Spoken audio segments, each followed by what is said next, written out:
My brother got me kicked out of the house so he could use my room as a game room, and now, years later, after discovering that I bought my own house, my parents are demanding that I give it to him. When I was younger, I lived with my mom, my stepdad, and my younger half-brother. My brother was always their favorite because my mom hated seeing me as I reminded her of my dad, whom she had cheated on, and for some reason, she blamed me for it. I was often ignored and left out. For years, I tried to ignore this and get by.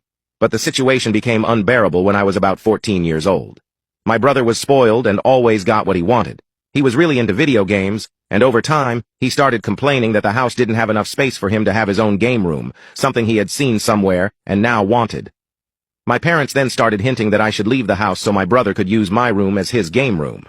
At first, I thought they were joking since they often told me to leave the house and that my presence there was useless, but then I realized they were serious. They began pressuring me to leave, saying that I was practically an adult, and it was time to move on. I told them that I wasn't even old enough to have a job yet, had nowhere to go, and was far from being an adult. But as time passed, they decided it was time for me to go, and one day I came home from school to find all my belongings thrown on the sidewalk.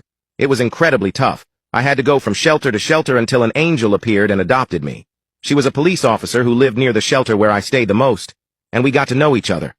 A few months later, she took me to live with her and eventually adopted me.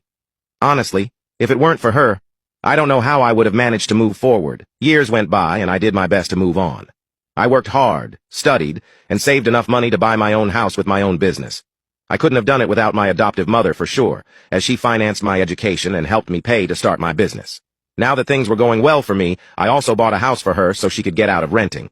However, when my biological family found out that I had bought a house, and a house for my adoptive mother, apparently because the guy who sold me the house was a friend of my family, everything got worse again. If you want to watch the part 2, click on share and more.